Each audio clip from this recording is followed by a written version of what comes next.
sacred harmony, the sanctuary where soul meets science and energy speaks truth.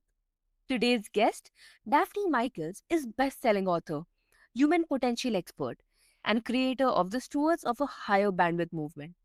With roots in behavioral science and branches in quantum awareness, she is here to show us what it means to live ultra consciously, from energetic healing to ego transcendence.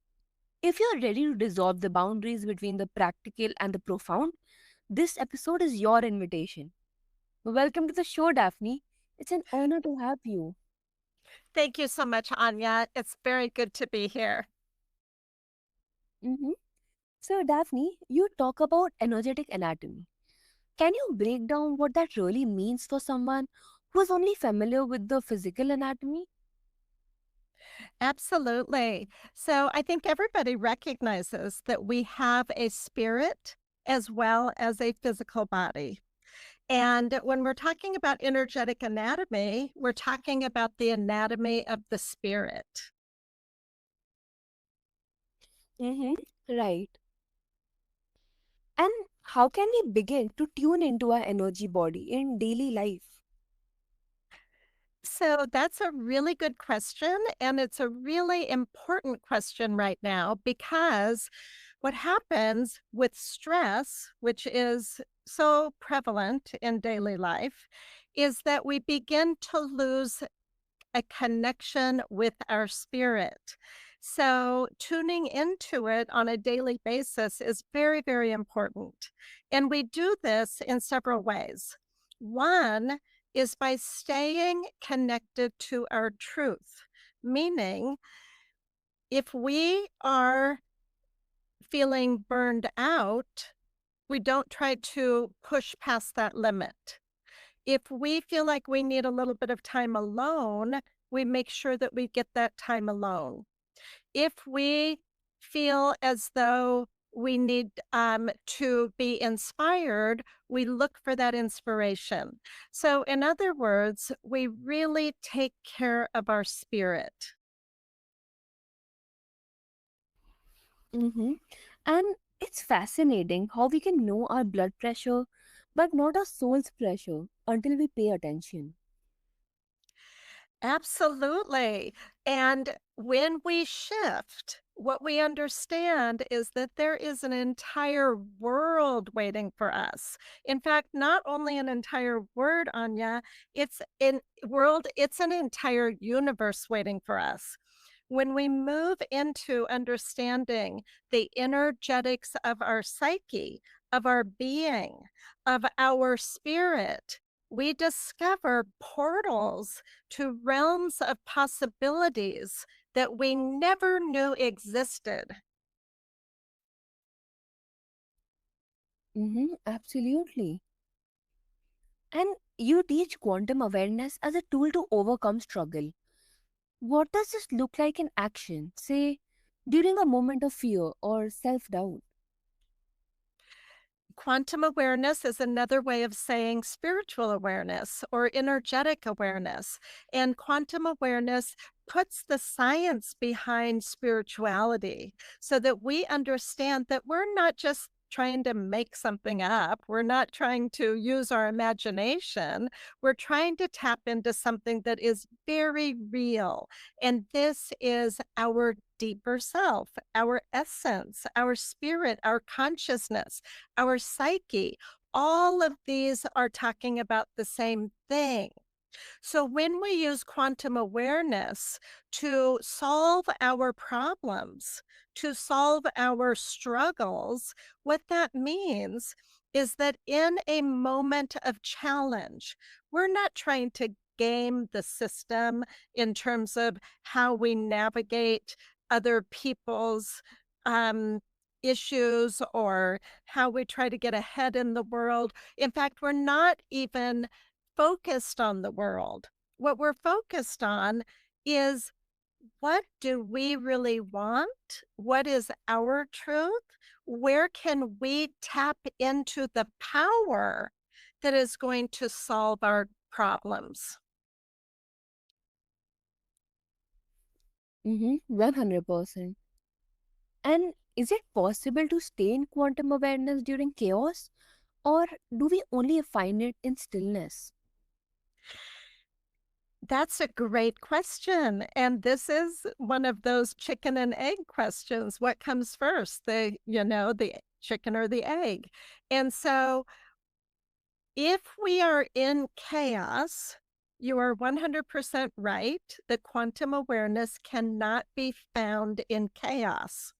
However, in taking ourselves out of chaos and taking ourselves to more serene environments that are not chaotic, help us and our spirit to not be chaotic either.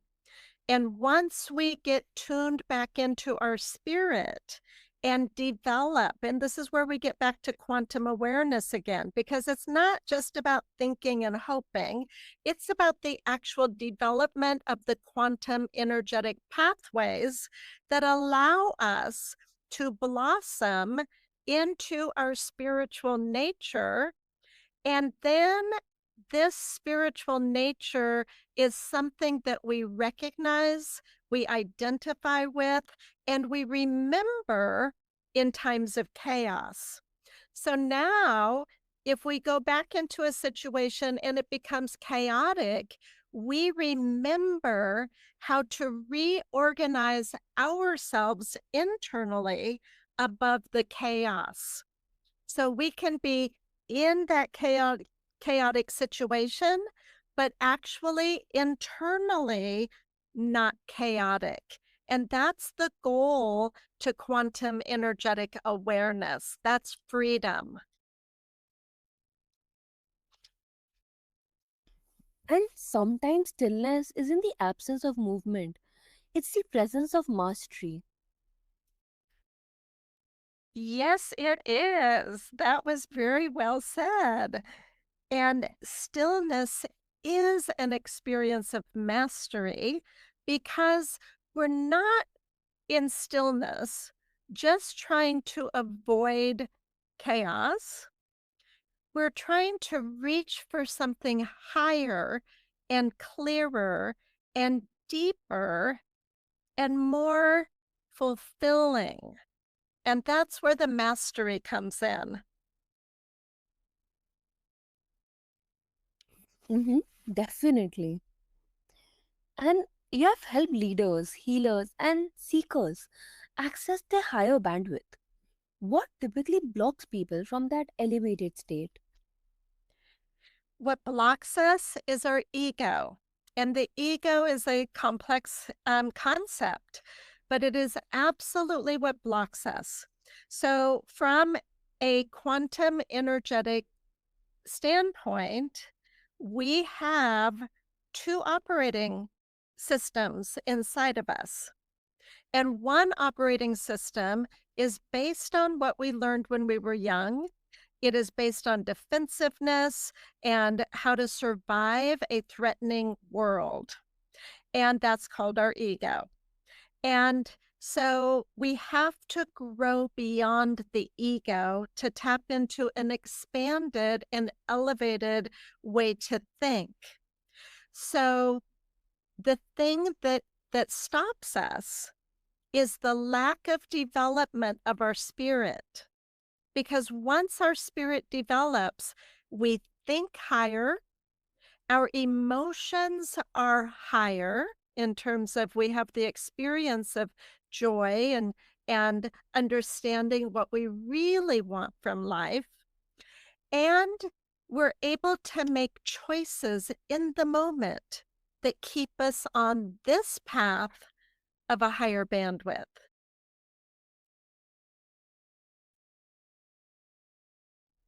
Mm-hmm, right. And what role does the ego play?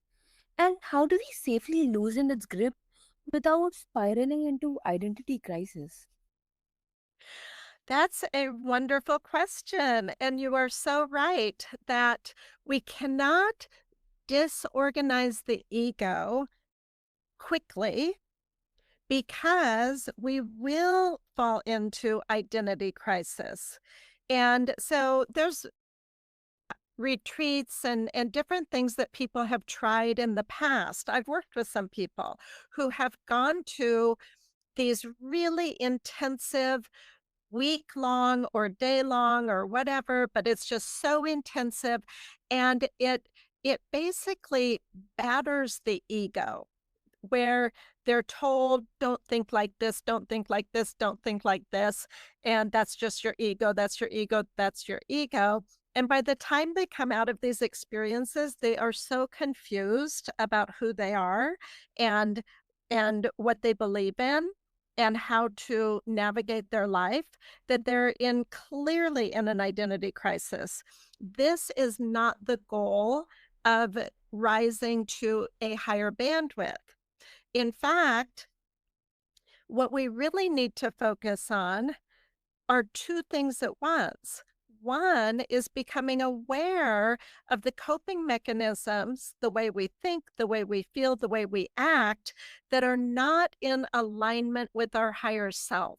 So that we can watch ourselves and we can say, I don't want to act like that anymore. I know I've acted like that for a long time, but I don't like that person. Therefore, I'm going to try to be a better person, a higher person. So that's step number one. Step number two, we actually develop a sense of self based on who we are on this higher bandwidth. We're not trying to be like anybody else. This isn't follow the leader. This is living out our highest truth. So we begin to know, we get to know who we really are, what archetypal energies we really carry, who we're meant to be. What is our unique way of living and being and expressing ourselves? This is the journey that takes us to a new identity, which is more authentic than the old identity. But we don't want to just unravel the old identity and have nothing underneath it. So that's why we want to do this in a guided way. It can happen very quickly, but it also needs to be guided and it needs to be protected. And we need to learn how the ego can actually fight back and pull us down more than if we never started the journey at all. We need the guidance. And ego often wears the mask of safety when really it keeps us from the vastness of who we truly are. Absolutely. It tells us don't grow, don't evolve, don't elevate because you're going to lose everything. You're going to lose, people aren't going to like you anymore, and your whole life is going to end up being a mess. That's what ego will tell us, but ego is lying. Ego lies to us. It tells us that we're going to be ostracized, that we're going to be discounted. And what's really true is that when we develop our spirit, when we develop our psyche at the highest level, it gives us a sense of personal empowerment that will exceed any other power that we could reach for. Our own personal power exceeds that of status or education or financial wealth or whatever. We can open doors on our own as individual people. We can be change makers in the world as individual people if we develop our energetic capacity. Definitely. So let's talk practical. What's one vibrational tool or ritual that someone can start today to raise their frequency? There's so many things that people can use. I was just looking at something today, and it was offered at a senior center, excuse me, a senior center nearby, and it was sound healing bowls. So a sound bath. And these are being offered in many different locations, but it's where they use the Tibetan bowls or some kind of vibrational sound to bring the body and the mind and the spirit into vibrational coherence. And so just doing something like this takes us out of the vibration and the fragmentation of chaos, and it will instantly put us back into a vibrational coherence that makes us feel more at home with ourselves. So that's just one example of what really helps us. And once we understand what it feels like to move back into vibrational coherence with ourselves and our spirit, then we recognize how many things will take us there. For instance, we recognize that spending 5 minutes and recalibrating to a memory of when we were in that state, either because we saw the sunrise or because we saw something beautiful in life, but we begin to work with memories of these times when we felt greater connection to ourselves, and that can instantly put us back into a higher frequency. We listen to music to move back into a higher frequency. And we begin to realize how many opportunities in life we actually have if we make the choice in that moment to bring ourselves back into vibrational coherence rather than continuing to cultivate fragmentation through behaviors of of our lower self, our ego. Hmm. And that's amazing. And how do we know it's working? Like, what are the signs of resonance? Well, internally, it feels like well-being. And sometimes we only get glimpses of well-being. We only begin when we start tuning in and recognizing, oh, I just got some relief inside myself. I just reconnected to my heart. Something touched me. We may only get a glimpse at first and then it's gone again and we're in chaos again. However, we begin to separate the outside from the inside. And we begin to recognize that what's going on outside of us does not need to affect what's going on inside in terms of our vibration. And then we get to the point that we can build those experiences of vibrational coherence so that we begin to develop what I call the light body. And a lot of people call it the light body. It's our energy system. And as we develop ourselves from the inside out, we begin to not only have an internal sense of peace, but we become capable of influencing the events that shape our life externally. Our vibration literally changes our life. The external changes may happen quickly or they may happen slowly.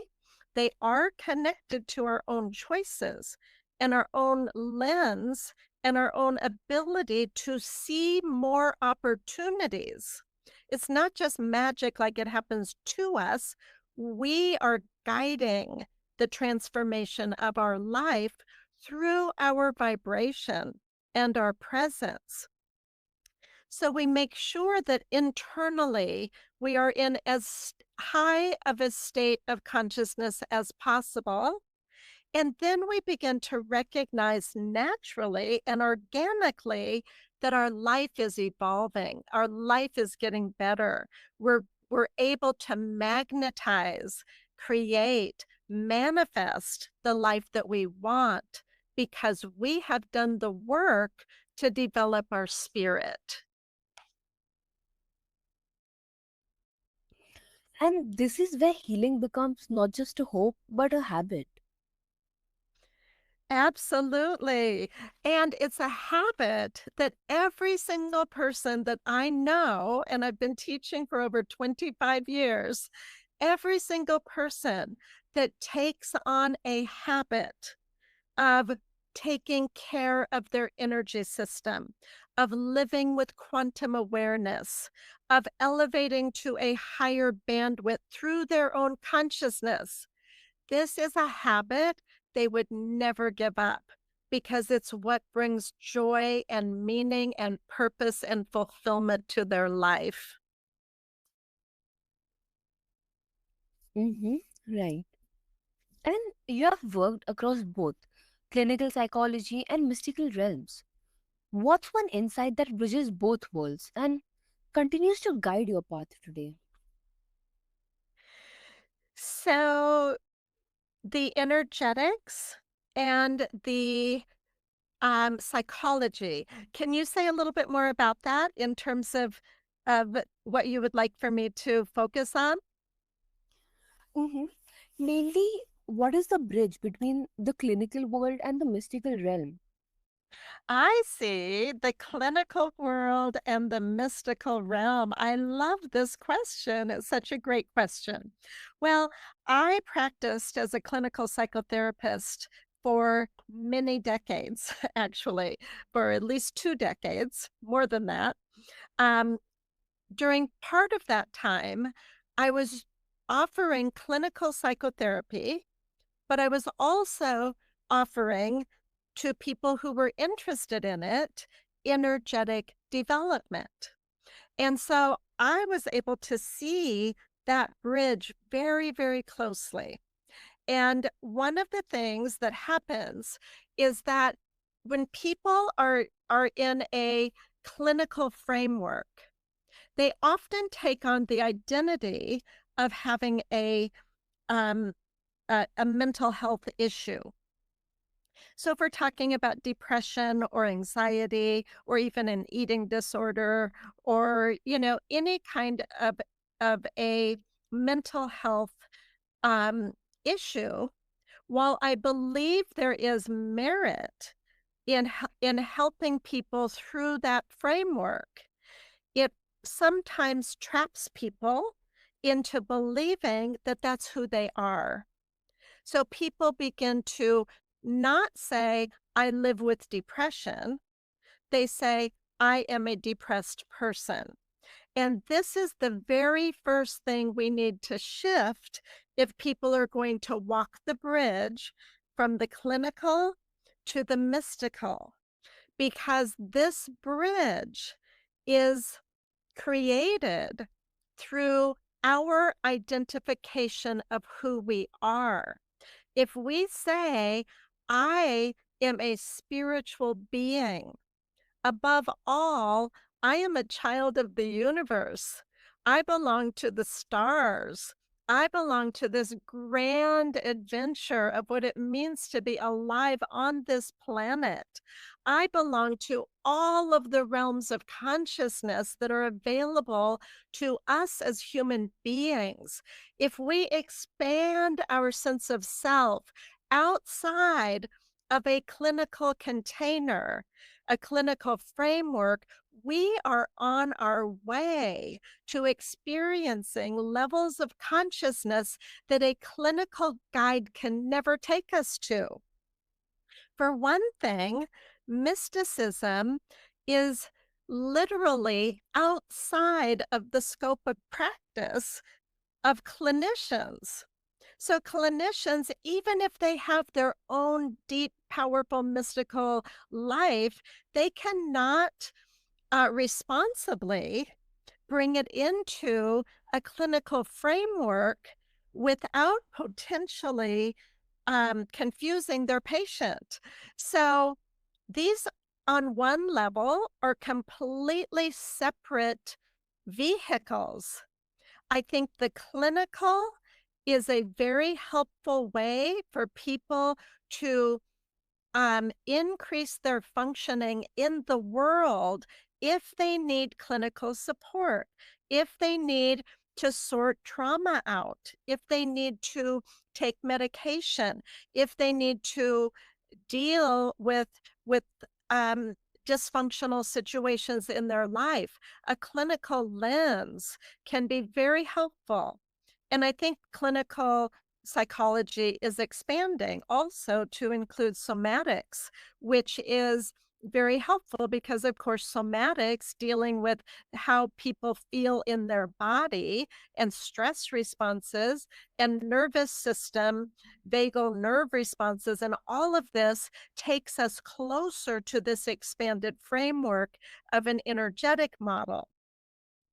But it's up to the individual, especially if they were diagnosed years and years and years ago before the evolution of the clinical model. It's up to the individual to be very clear that they do not need to identify themselves as a mentally ill person. They need to identify themselves as a child of the universe that is being supported on every level to live out their highest mystical experience. That's amazing. So, thank you, Daphne, for being a living transmission for what's possible when we talk with awareness, align with energy, and rise beyond limits. And to our listeners, your healing, your potential, and your highest frequency, it's already within. Let this be your moment to choose to live in sacred harmony with all that you are and all you're becoming.